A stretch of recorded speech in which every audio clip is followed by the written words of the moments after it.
Hello, everyone. Welcome back. I'm here today with popular YouTuber Paulogia, Hello. and we're going to talk about quite a bit. We're going to talk about creationism and science and some other fairly interesting things, including creationist economics, I hope. A favorite So, subject of mine. yeah, it amuses me to no end as well. um, so, uh, I'm not sure. I would imagine some of them are, but I'm not sure if all my viewers know about your backstory. So could you tell us a little bit about your backstory and your deconversion? I'd be surprised if all your viewers even knew who I was, but that's all right. I'm a dude with a YouTube channel currently. Sure, I grew up in a Mennonite home, which is, if you don't know what Mennonite is, it's kind of like if you've seen the movie Witness with Harrison Ford and the Amish, or if you are aware of the Amish at all. Mennonites are about 150 years or 100 years, sort of more advanced than that. So it's very slightly more advanced. When I was a kid, my church was still, men sat on one side, women sat on the other. Um, there was still, singing in German, all that kind of stuff. So I grew up in kind of a very fundamentalist, very evangelical, biblical literalist situation. And I went through that. In high school, I got involved with a program called Bible quizzing, where I memorized a good chunk of the New Testament, most of the New Testament at some point. I went to Bible school. I got involved with youth ministry for quite a lot of years. And somewhere in there, as strange as it may seem, within that, I was a computer programmer. I became a professional developer when I was about 16 or 17, which was very odd given the community I came from. And I was very drawn to entertainment and ended up actually getting a job at Lucasfilm. I was there for the Star Wars prequels. Anyway, my Christianity survived all that. And then I moved back to Canada at some point after Indiana Jones 4, and or during Indiana Jones 4. And I was working with graphic novels. And if you want me to move this along, let me know. But I'm giving you sort of the medium length version. I was working on a graphic novel that actually involved dinosaurs living with humans, not because of younger creation views, but in my story, I was going to have the extinction event not happen, and so it was an alternate what if story. Okay. And for that, though, in my head, like I was a younger creationist, but in my head, I was like, this will probably sell better or read better if I at least had some tidbits and knew in general what these evolutionists said and thought. And so in my head, like, let me at least find out how many years ago they think that the dinosaurs died. So I even had to go look that up. That's how ignorant I was. I didn't really know, even though I loved dinosaurs as a kid. From dinosaur museums all the time, had toy dinosaurs around, all that kind of stuff. Didn't really know. So I had to go look it up. 65 million years. All right. And as in the process of looking that up, a few things kind of stuck in my head. And it was like, it kind of created that cognitive dissonance that if you talk to deconverted people, a lot of people will talk about sort of those moments of cognitive dissonance. So that actually grew in my head I let it grow for a couple of years, where in my head, I would hear and overhear or read scientific facts that were clearly in opposition to what I'd believed as a younger creationist. So at one point, one of my work jobs, I was working in the visual effects industry at the time, was done, and I had a bit of a space between the next one. And I'm like, you know what? I'm just going to go out there and prove to myself that younger creationism is right. I was just, because my pastors and my Bible school teachers and everyone else is constantly telling me that the science is on our side, and I just accept it because part of religion and Christianity is accepting authority. It's very top down. You just accept authority. And so when someone in authority tells you, yes, sir. RJ would hate this. There's absolutely no source methods checking at all. You just, whatever the pastor says. Anyway, so I went and I went to look up what are the best, books to prove to me that younger creationism is right. And Ken Ham's Answers books were ones that kept coming up. So I ordered those on Amazon, and a couple days later, I've got my Answers books, and I tear into them, um, and they're crap. And as I flip each page was more and more false. And here was this group of authors. I mean, I know Ken didn't write all the answers; his Mhm. name's on it. But these scientists, whoever they're quoting, and I don't know anything about any of this science, but I can tell just from what they're saying that it was wrong. And it just started. My heart started to sink and sink. I'm like, well, okay, now what? Which is one of my videos is called "Ken Hab Made Me an Atheist," because he made me go, all right, well, let me go read Richard Dawkins, and let me go read uh, Lawrence Krauss and Sam Harris, and let me go read not Sam at that point, but I went and even Neil deGrasse Tyson and Bill Nye all had basic books out at the time, um, and I just started to tear into cosmology and biology and evolution, all kind of stuff. And this was all completely new to me. So at that point, I have to very quickly come to accept that, I think that the tipping point, the absolute one, was chromosome 2. So in the fusion of chromosome 2, when I discovered that and I learned of that, I'm like, okay, this is absolutely true. Like, there's no way young Earth creationism is right. But I didn't give up my faith immediately upon that, because there's theistic evolutionists, and this is some of those views out Mhm. there. Um, okay, so in my head, okay, billions of years is correct. Evolution is correct. Molecules to man in the old parlance. That's absolutely true. So now what? So then I went to dig into, and I haven't covered this much on my channel yet, though I hope to in the future, looking at the Bible as a book. So I went to Bible school. I thought I knew everything about this book. I memorized the New Testament at one point. I could have quoted most of it. But did I know anything about it? I guess in my head.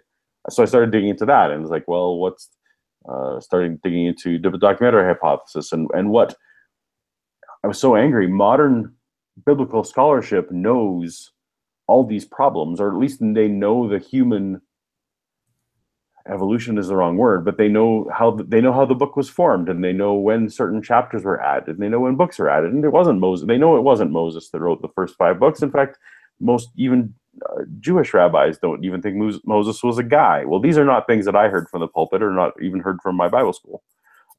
So that was so my accepting of science and my rejection of Christianity were separate events. But once those two things happened, then that was the intellectual exercise. And then it took a Seth Andrews video that I saw. Someone posted, in fact, it was a theist, posted on Facebook. Seth Andrews was doing his little response video to Joshua Feuerstein. And I don't know if everyone in the audience necessarily knows who Oh that is, boy, I remember that guy. Good but he times. he had his $100,000 challenge, right, where he drew a giant circle and put a little dot in there. And, well, let's say we know this much. He's a possible God is in the rest of it. Um, and Seth just laid out to me a case that was so obvious that, okay, I need the label of atheist. I mean, that's what I am. And so those three trigger events, which actually, in the course of a month, all of a sudden, I was from uh, worship leader at church and youth leader at church to, okay, now I'm an atheist. Now what? So anyway, so that was the intellectual thing, and then there was a bit of a weird journey between then. I don't know if should I keep going on what happened between then, or do you want to move on Sure. to other topics? Go ahead. Sure. So I will be a little bit vague about what happened to that, but personally, so then I sort of sat on that for a while. But every Sunday, you're sitting there, and I'm looking around at church because okay. So those of you who don't know, I have 3 kids, and I was married at the time.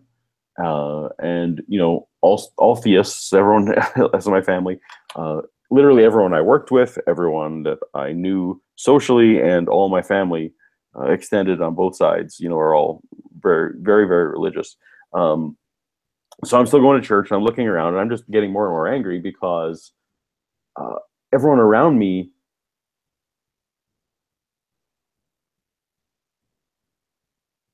Hello. Hello. Uh-oh.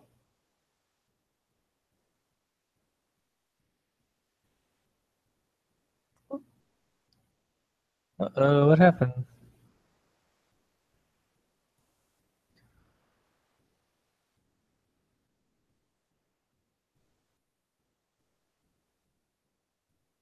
Oh, we lost him for a moment. I don't know what happened. Uh, all right, I'm sure you can get back in a second. In the meantime, I will distract you with my juggling skills, which you can't see at the moment, but you'll have to imagine. I am juggling. Yes, Answers in Genesis is attacking us right now. They got us. Oh. Well, my computer shut down when I was talking with Melody the other day, and then our talk really got cut by the fire alarm, which somehow got pulled here. Uh, but I'm sure he'll be back momentarily. Can't juggle nearly as well as Ken Ham or Ken Oven can. Well, thanks, RJ. I'll keep that in mind and hone my skills.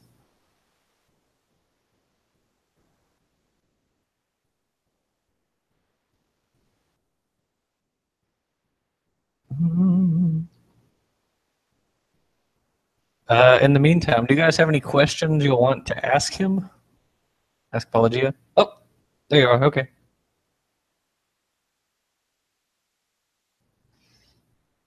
Because he'll be taking questions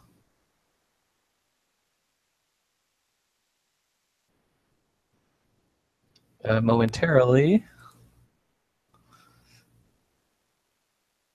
Oh, Am I back? there he is again. Yep, there you are. Sorry. See, stupid. I live in the mountains and the internet is just not great. Sorry about that. No, that's okay. I cut out.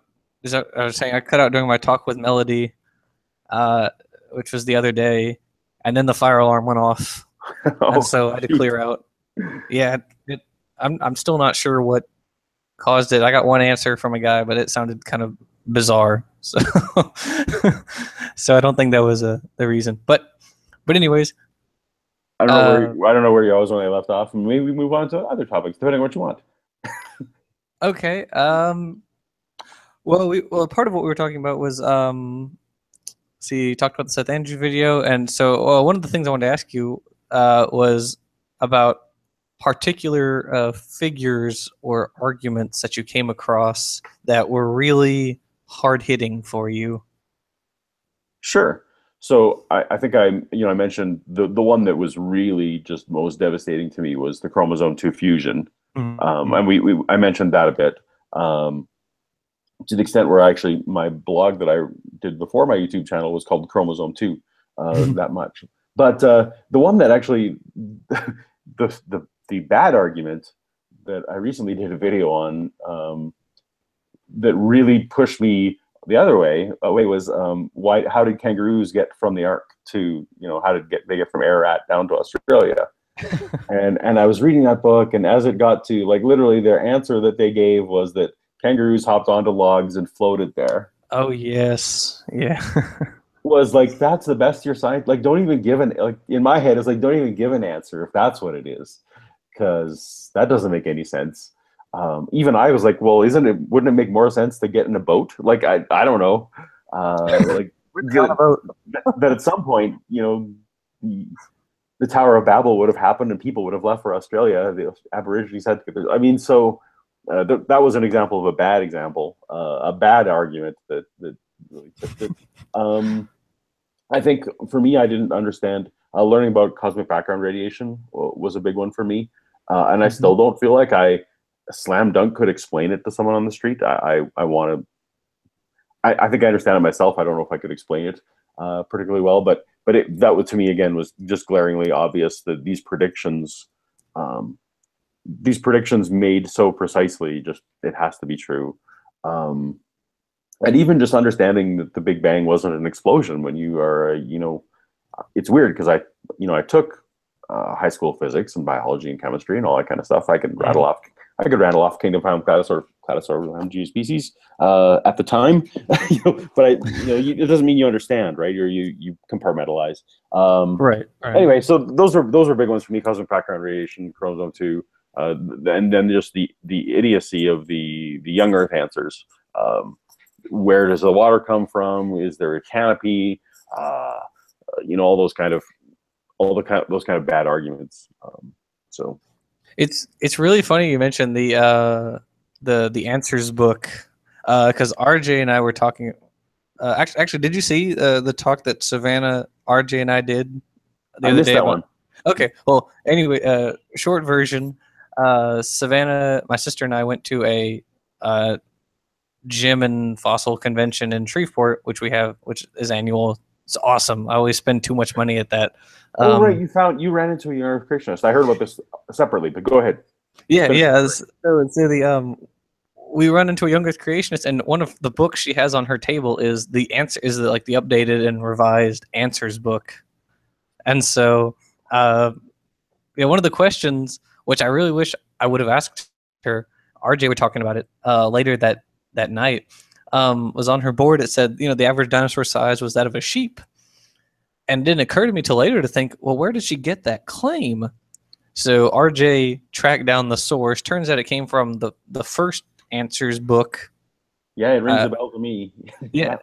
And so you're never going to believe what the source or what one of the two sources was. Oh. It was Michael Crichton's The Lost World. Oh, no.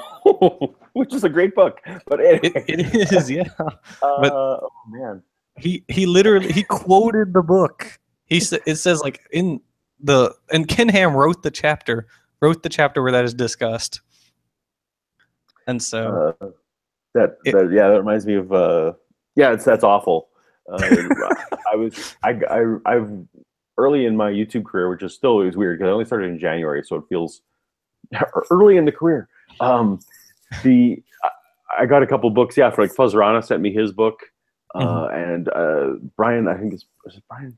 What's his last name? The guy from ICR who does young blood, soft tissue stuff. They sent me his book, and literally one of his sources was that he cited several times was just private email. That was the whole footnote: private email, private email, private email. So I'm like, I once told a guy, why are you even footnoting this?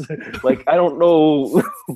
Okay, you're chatting with some scientist who told you stuff in secret. Great. Yeah, he was a creationist or probably an intelligent design advocate. James Tour. He's a chemist, and he wrote this whole article on how no one can explain macroevolution. And so one of his arguments is, I talked to a biophysicist in was it? I can't remember where it was. He said it was he talked to a biophysicist, and this biophysicist told him, nope, nobody understands it. That's it? Really? That's your argument? That really was the entirety of his argument. He said I asked a few people I know or I met, and they told me they don't understand it. It's were these people you met on the street and said they were scientists? He didn't name any of them, if I remember correctly. So my degree's in computer science, so I mean, quasi theoretically should have known some of this scientific method stuff. But so you can imagine a guy like me floundering, young Earth creation for all these years, and really had no support system. I had no family or friends or anyone into sciences, and I didn't really know where to turn other than books. And so what I now have learned from people like RJ is what you would call the source methods. I started delving into the YouTube world, and I discovered guys like Potholder 54 and Logic and people like that who would take Kent Hovind's seminars, for example, and they would go and they would look at the reference and they would put up on screen what it was. And so that was actually for me really where I learned science. I learned science from YouTube. Is I should go. It had never occurred to me living my life just being whatever the pastor says goes, checking those sources and checking those footnotes. And that was, that was really has driven my channel. I think anyone who watches my videos know I take great pains. I don't put the citations up, but I take screenshots of the articles and I read the articles before I do it, and I put them up on screen so that if someone wants to, they can look for it themselves. I learned all that from YouTube, which is this weird thing. You'd think I should learn it elsewhere, but so, and then discovering real scientists like yourself and Crocoduck and lots of, I mean, but people who actually work in science. I mean, that is their day-to-day job. All these things that were brand new to me and shiny and exciting. It's like, yeah, we've been doing this for 500 years now, but good job, Paul. Well, some of it's exciting. Some of it is counting chiropterans in an attic, which is, which, gives me a lot of time to watch YouTube videos, but that's okay. I suppose so. Cool. Yes, Savannah and I actually went to right before this. We saw there was a last minute talk or presentation at the museum, and it was about coevolution between these five or six different species of arthropods and the pitcher plant. I can't remember. It's distributed on both sides of the Mississippi River. It's very interesting. Showed the stability of coevolutionary relationships over time. Very interesting paper. Always neat stuff. Awesome. Yeah, and it's fun. I actually now will read papers for fun, and actually obviously when people put stuff up on Facebook now, that's one of the things. Like, it doesn't matter whether it's related to origins or not. I now kind of dig when any article seems suspect to me. I now kind of enjoy let me go look up that article. Let me go see what they cite and dig in further. And the whole concept of peer review to me is I actually helped my ex with her master's degree and helped her write her peer-reviewed paper. That was one of the last things we did together. Wow. But anyway, that was a very eye-opening thing to me. That was actually during my transition time, which was awkward. But because I was keeping secrets at that point. But yeah. But just the whole process of peer review and how rigorous it is, and man, just to get a paper published, like I understand you have a possibility, fingers crossed, knock on wood, all that kind of good stuff. Getting your name on a paper, that's a big deal. Like, just getting one paper published is not for the faint of heart. So those of us on the other side who, in my old life, when you would just throw stones at, that doesn't make sense to me, so that's not true. I didn't realize what an insult that is to people who spend their whole lives doing this work. Oh yes, it is just the what is the book Richard Dawkins wrote, the Greatest Show on Earth. One of the chapters he takes a look at dating methods. Or no, it wasn't Greatest Show on Earth. It was the Ancestors' Tale, because he wrote. I was going to say, I think it was yeah, but go ahead. Because he wrote a whole chapter, the Redwoods Tale or whatever it was. Anyways. And then, so again, in I think it was February, I got this really rare chance to talk to Dr. Mary Schweitzer, who was one of the discoverers of that's right. blood vessels, quote unquote blood vessels. They weren't blood vessels, but in soft tissue, what they call dinosaur soft tissue. And just to hear her exasperation anytime I would have to ask her about these younger creationist things, I get why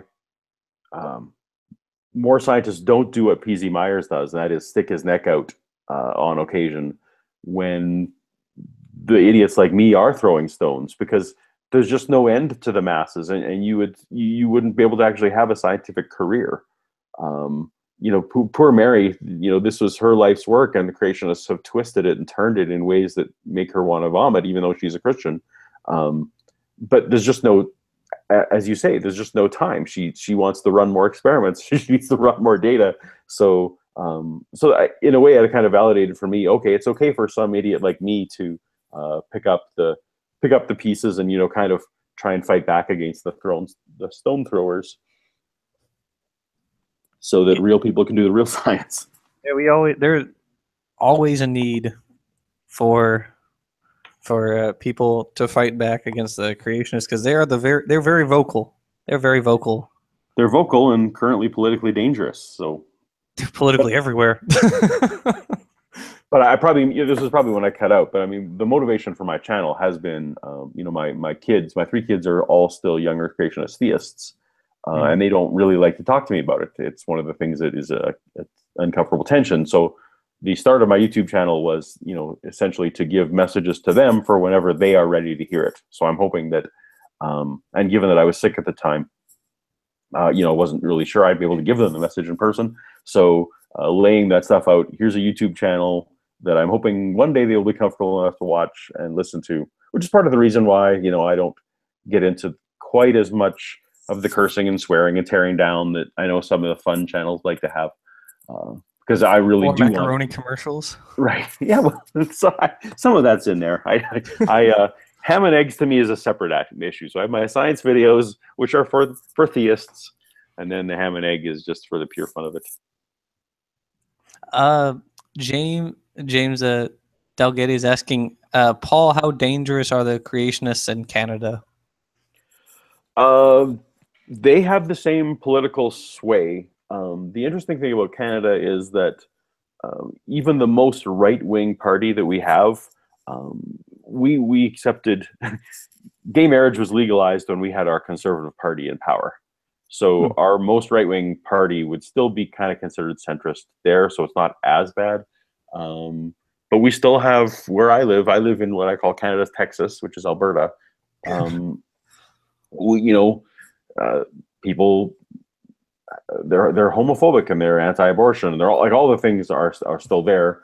Homeschooling, I feel like, is becoming a much bigger movement here, and I'm actually more worried about the next generation, because there's been this massive sway to the homeschool thing, which I think has been happening in the States maybe a little longer.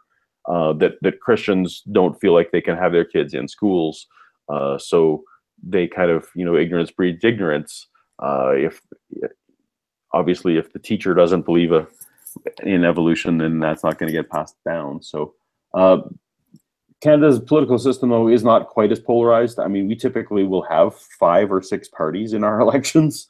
Wow. It's not a matter, and in the province where I live, 2 parties recently merged, and one of the leaders ran on a platform of he was going to dissolve his party. So fortunately in Canada and in some of the European countries, new parties pop up all the time. So you're not locked to this crazy 2-party system that America has. And I kind of feel like I'm an American, as I lived in California for 8 years, and Arnold Schwarzenegger was my governor. So I kind of have a sense of both sides of the fence. But I would say less dangerous, but the ideas are equally bad. I don't understand why so many YouTube skeptics seem to be from Canada, though. I don't know if it's that we just have more time because of all the snow, or what it is about it. But a lot of us seem to be from here. Oh yeah, Logic, the Armored Skeptic. Godless Cranium. Vice Rhino, who we talked about, is Canadian as well. Obviously, it's a the Canadians are among us. The Canadians are among you. Yeah. Oh, and Armored Skeptic was Canadian as well. So yeah. Yeah, there are certainly a lot of them. They're going to take over. Yeah. We'll happily hand it back when the job is done. The job is never done. That's why we can safely say that. Oh yeah, this is something I wanted to ask you about. What is your favorite scientific area? For me, my favorite scientific areas tend to be whatever video I'm researching at the moment. I tend to kind of get enamored with whatever it is. I will say that I'm kind of formulating an answer in my head, but my least favorite is geography.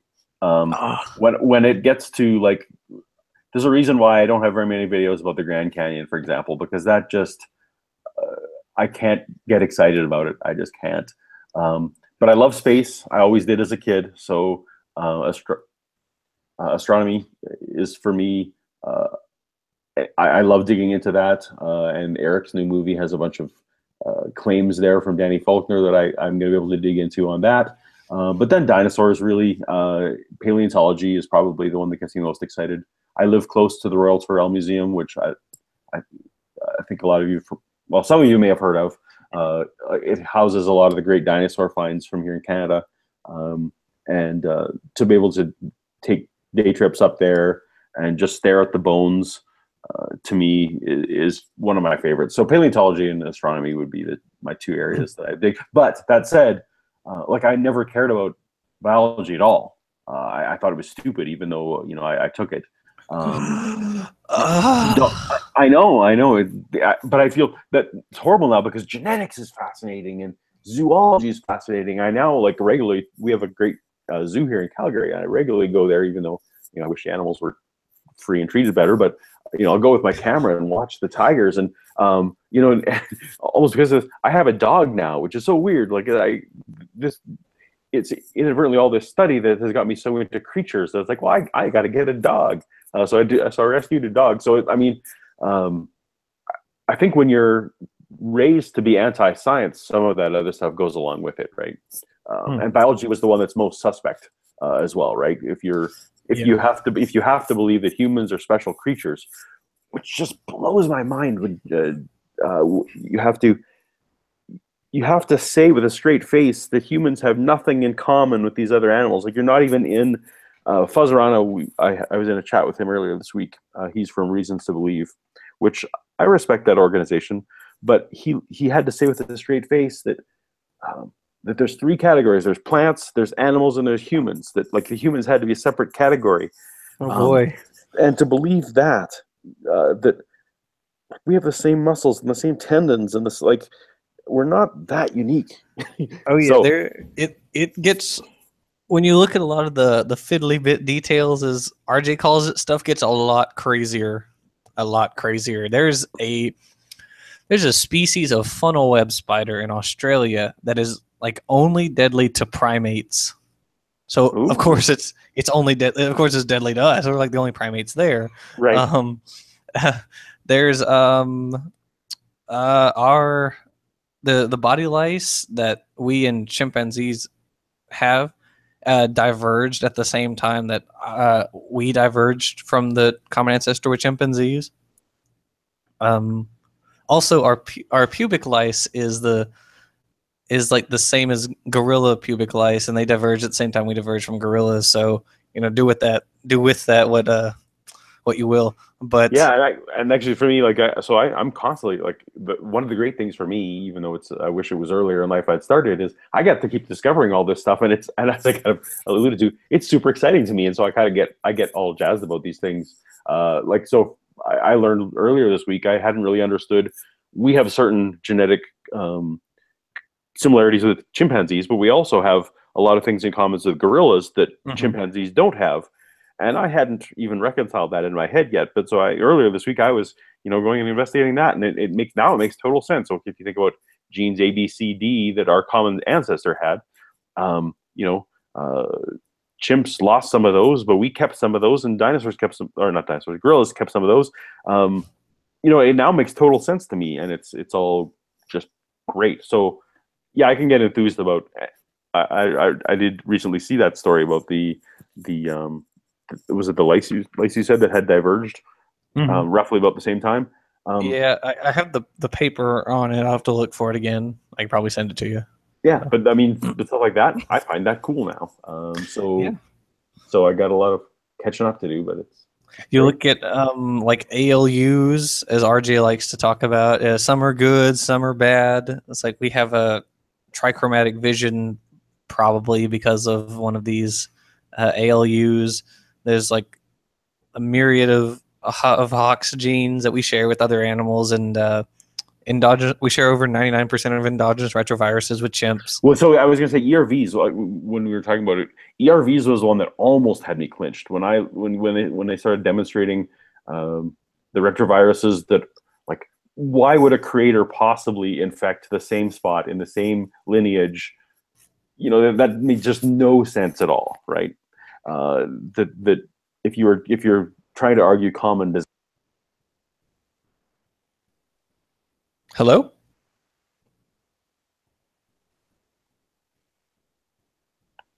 I'm hello, back can you hear me? again. I'm back again. Stupid thing.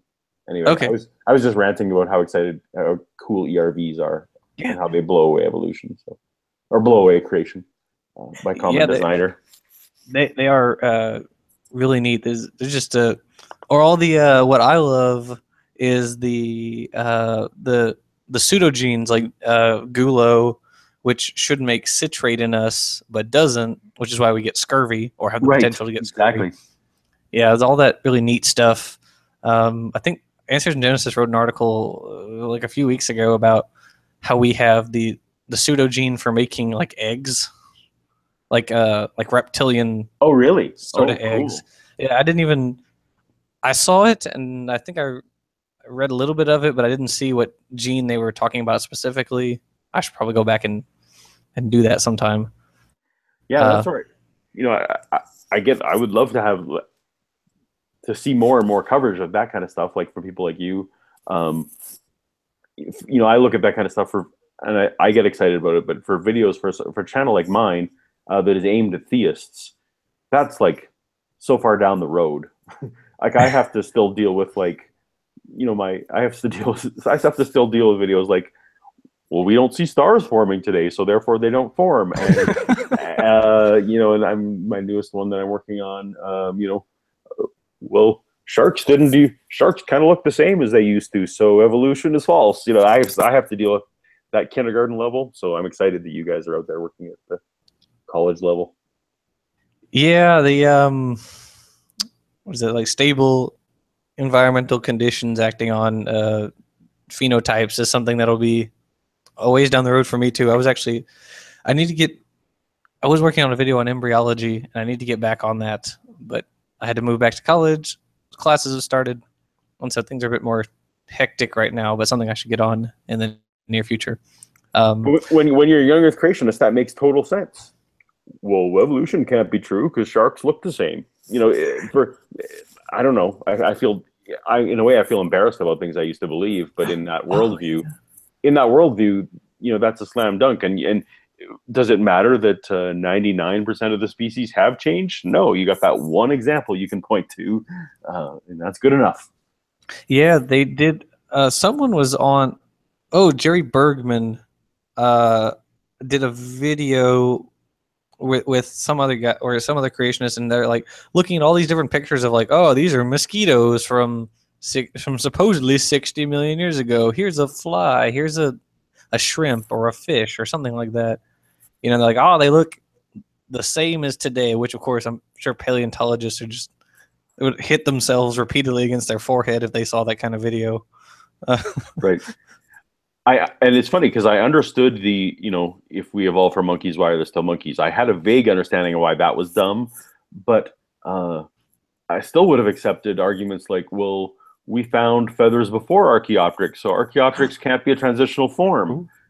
you know, and it's like, oh, well, okay, that makes sense. Your transitional forms are out in the garbage because, or you know, we found footprints 100 years before Tiktaalik, so Tiktaalik is nothing. Um, in a way, like usually when you're a creationist, that makes sense to you. Oh yeah, yeah. Vice Rhino just did a video on that kind of stuff. Oh, did Speaking he? I of, missed that one. But yeah, yeah, it was. I only discovered his channel last week, so I've been kind of binging a little bit.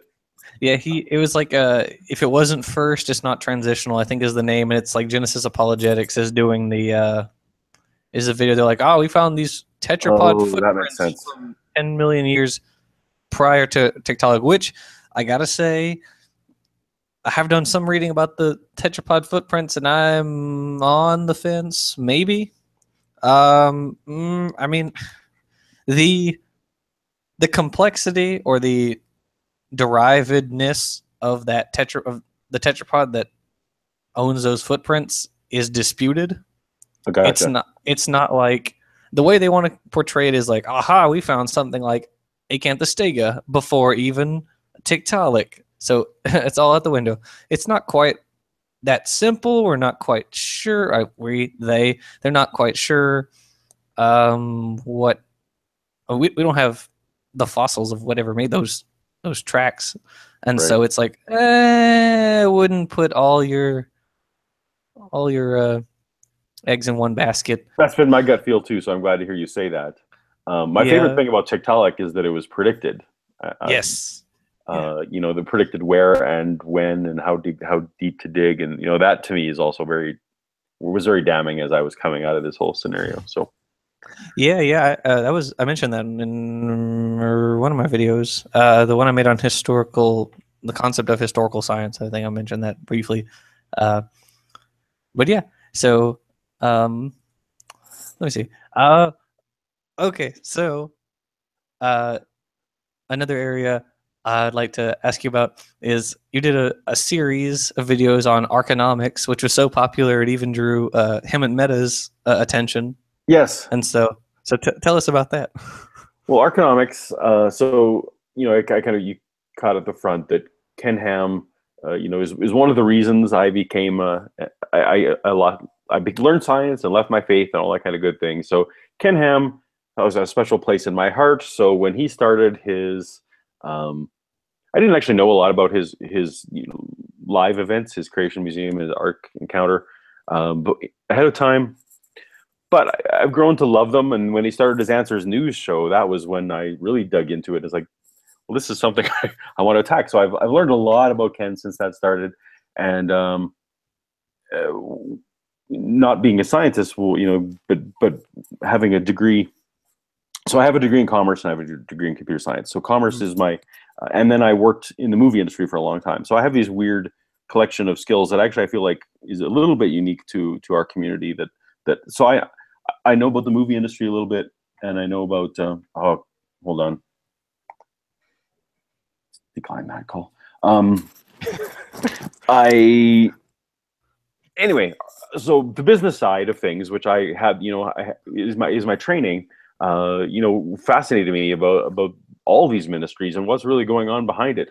And I know that was a common criticism of, when I was a Christian, you kind of don't pay attention to it, but I knew the business side of it was common criticism. So I just got really into all this stuff. So Arconomics is this funny thing where Ken Ham has so much pride in this thing that he's built that if anytime anyone even pretends like his business, they may not be the most successful business in the world, he gets his feelings hurt and overcompensates by making more outlandish claims, right? And all this kind of weird. And so to me, it's just Sounds funny like a certain to point someone out. we have in office. Yeah.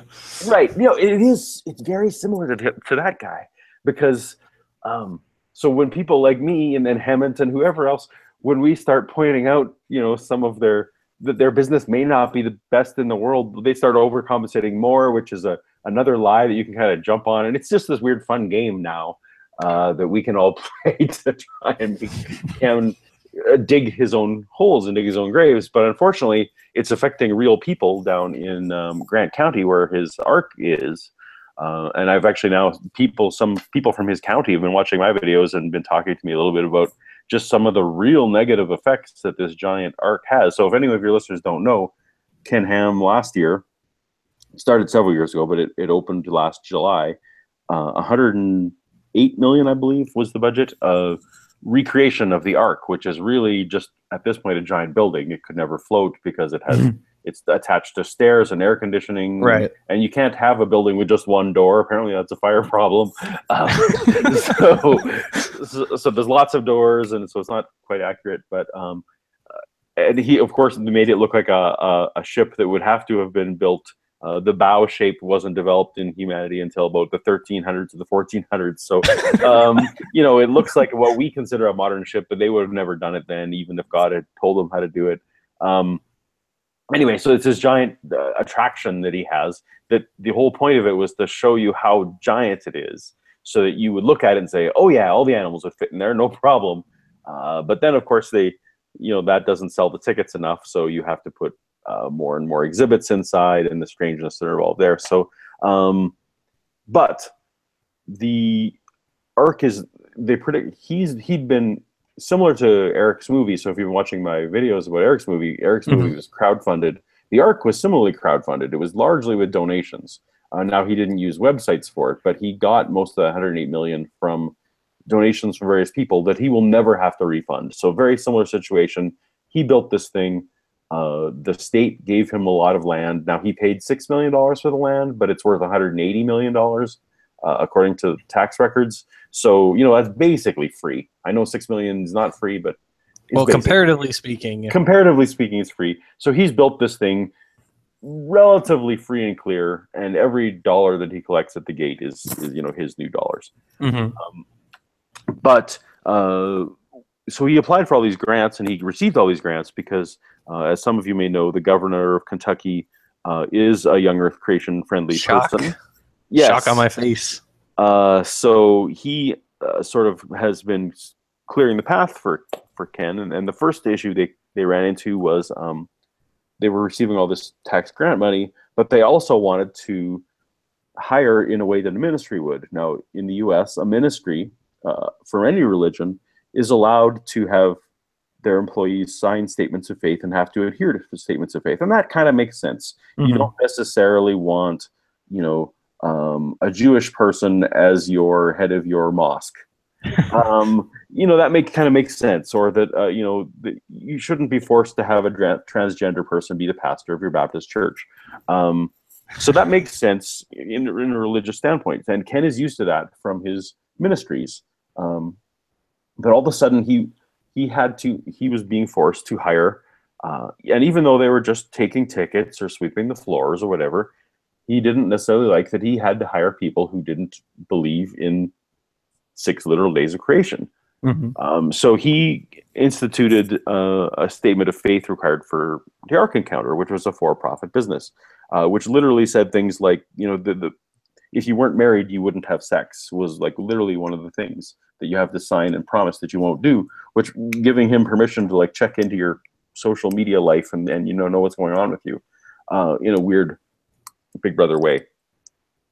And so I believe it was Freedom from Religion had filed a protest saying, that these hiring practices were not in line with what a for-profit business should do.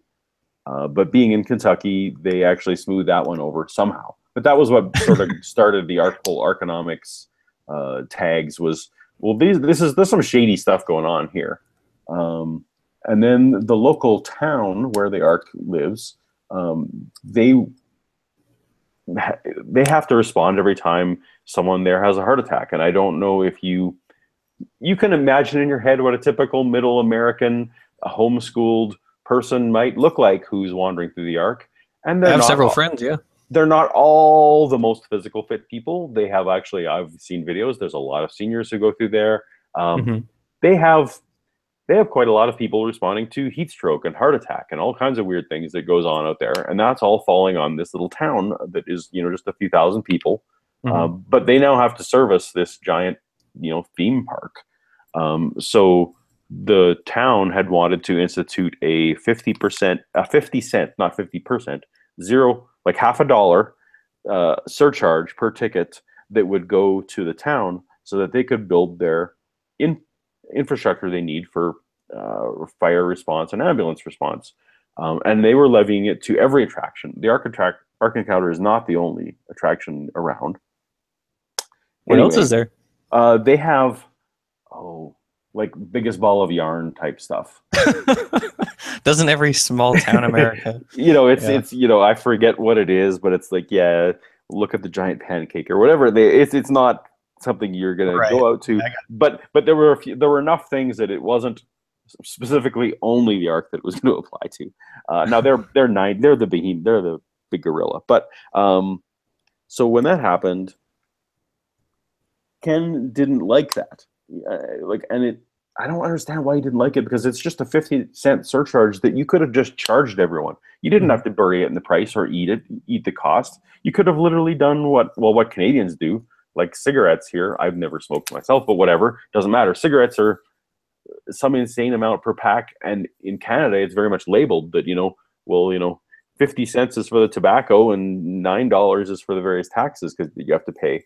It's just very public. But at least Ken could have been very upfront with that and been complaining. And here, your ticket is now $40.50 because we want safety. But no, he didn't like that.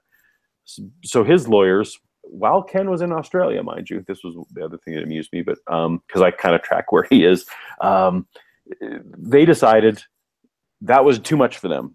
So they're getting 1 million visitors a year. So that would have been $500,000 that they would have had to pay into the safety fund. So they decided that rather than do that, they were going to declare themselves to be a non-profit business, because they found some loophole in the local law that non-profit businesses didn't have to pay this. So they literally sold the Ark to themselves. So Ken has a for-profit business and non-profit for-profit business. For the price of $10, he sold this $108 million business to himself to avoid paying this tax. Okay, great. You're screwing the town that you live in, and you don't want ambulances or whatever. That's bad enough. Um, but okay, so he does that. So I made Hey, I mean, videos they've about got a good that, place and to spend after their after eternity. So, you know. so I'm making videos about each of these steps as they happen. I mean, this didn't all happen all at once. And then then all of a sudden, the favorite thing that I enjoyed was even the state of Kentucky decided, well, this is too much for us. You are now a nonprofit, so all of those tax breaks that you get, which we then learned amounted to $18 million a year, Mm. you're no longer eligible for. So to save 500,000, he screwed himself out of 18 million.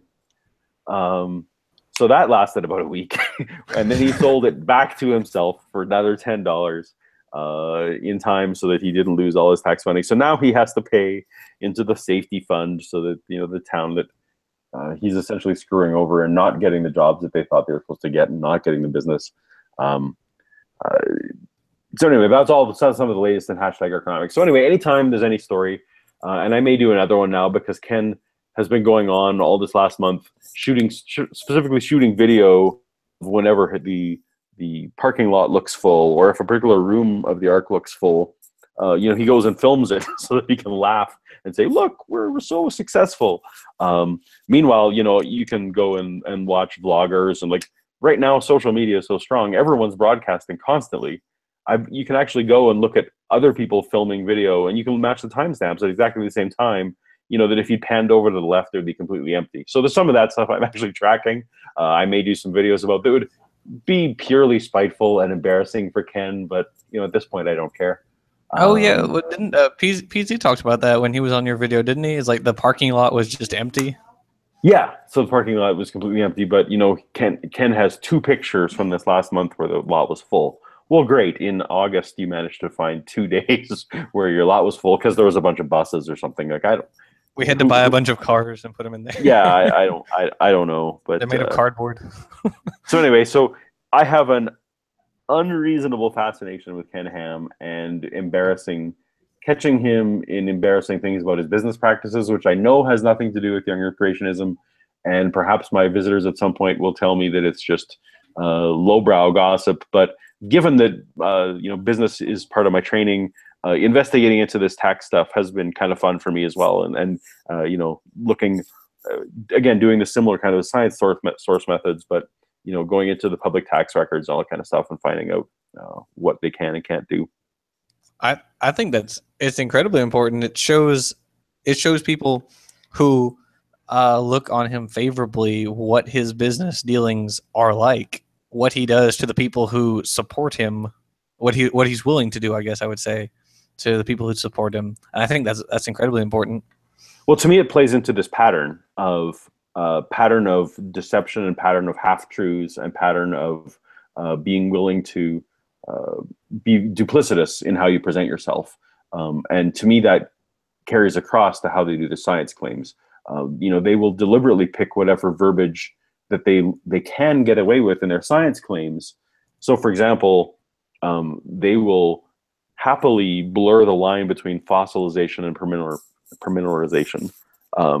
They will treat those as if they are one and the same when it's convenient. Mm-hmm. But in other times, they will call just pure petrification. They will call that fossilization. They will, use the words however pliably they want, or even just, well, evolution is just a theory. They will pick the definition of theory that suits them at a given time. So I don't mind, using some of those business practices to establish kind of the pattern of what I would call half truths. That's putting it mildly. Well, I mean, so my recent Eric thing, I had to backtrack, and I had to be honest and say, you know what, I called him out as something being particularly shady. Learned some more information about that, and learned out it was not shady. It was just half truths. So I had to backtrack and give him that props. Mm-hmm. You said you wanted to do about an hour, right? Yeah, I just want to know if I had can, like one more question. Absolutely, yeah. Okay, the last thing I want a little bit more. Go ahead. Okay, the last thing I wanted to ask was was about a certain tweet you made. Was it just yesterday?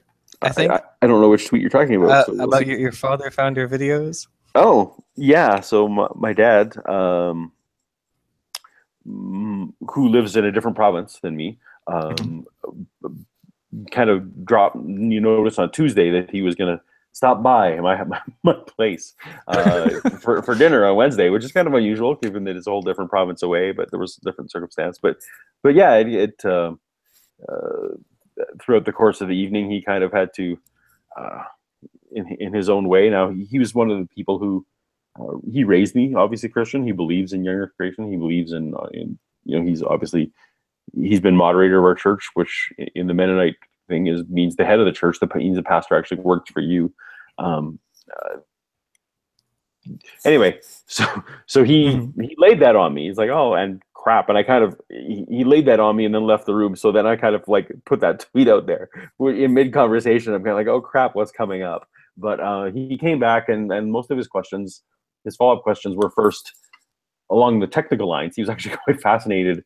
I mean, it's weird because he knows I worked on Star Wars and he knows I worked on all this weird stuff. But he was like, "How do you do the mouth?" And what's he really actually wanted to know about the technical stuff, Mhm. and why are you a cartoon and all this kind of various things. So that was a bit of a relief. But we did get into um, he's it's a little bit disturbing, obviously, if you think about it. That you're first of all, my parents had to get over that their son is going to hell. Now imagine if you're not a theist, if you've never been a theist, this is why they're so passionate. They legitimately think people's going to hell. And I actually kind of get a bit offended when theists who are my former friends aren't trying to win me back because I'm like, in your head, you think I'm going to eternal torment and you're not even trying to win me back. Like, that's a little bit insulting. But but my parents actually, it's been now a couple of years, they've known, and they've adopted this weird nihilistic theology where they think Oh. that some of us will just not, that maybe hell is just being nothing. It just makes me laugh how pliable your theology can be when your loved one is in place. It's kind of like when someone discovers that their son or daughter is gay. Oh, maybe that's not as terrible as it used to be. But anyway, but my father, so he got into science, but he acknowledges that he knows less about the science than even I do. So he wasn't going to try and fight me on that. His big objection is that I'm using the word atheist every now and again. I don't use it that often, but that's what I call myself, an atheist. And to him, that's still it struck home the level of boogeyman that word is in those communities. Like atheist, literally, like they would rather that I be a drug addict or a pimp or something like that. Like that would be, he could hold his head higher in church than have to say that their son is an atheist. That is just a step worse because that's some sin that I've deliberately chosen, right? And instead of you became an addict or something. Mhm.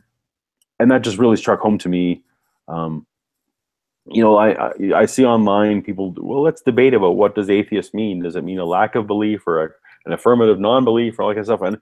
And really just in most of America and most of North America and Canada, people outside, they just see that word. Any non-believer is just not to be trusted and not, it just really bothers me that it's going to be a while before politically, we can even have like a president who I know our current president, he's about as non-Christian as it gets. I kind of laugh that the religious support him, but at least he gives lip service, right, to it. And Pence is even worse. Pence believes it. Like it's going to be a long time before we have an atheist president. I think we'll probably have I'm sure we'll have a woman president and maybe even a gay president before we'll have an openly atheist president. We may have already had a gay president. Oh, really? Um, oh, what's his name? RJ, are you I still there? Can you?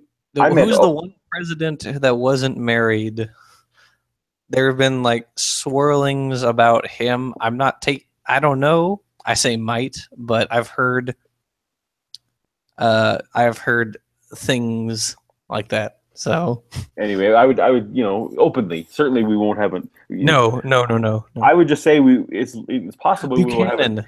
There it is. Oh, we can. So I would imagine that we could have an uh, if we had an openly gay president, be it male or female, doesn't matter. I think they would still have to pretend like they were Christian, right? Mm-hmm. To get elected. It's this weird thing that they've got going. So my father figured it out. So fortunately, if anyone's concerned, I kind of left the tweet dangling because I was talking to my dad and people were starting to ring me up on Facebook and Twitter, and I was getting text messages. I'm okay. All is good there. I mean, I don't.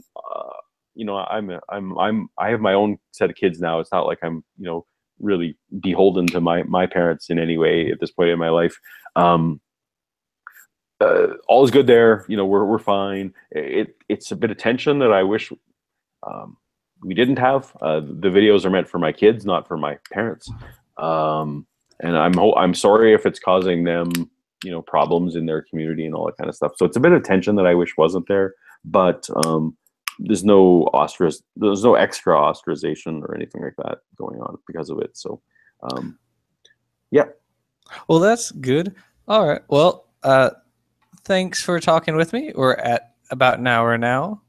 Sure. And first of all, apologies for a couple of the technical dropouts. I know my network connection isn't always the best for that. Second of all, thank you so much, Jackson, for your assistance with my videos. If anyone doesn't know, I try to pass my scripts through multiple peer review in a limited sense. And Jackson has been greatly helping me when there is biology involved. I've been using you as a resource and leaning on you. So thank you for helping make what I do possible, because I don't ever want to fall into the trap of believing what I read just because I read it. So thank you for that. And let me know if there's ever anything I can do to help promote you or that kind of stuff. I love your videos and all your hangouts.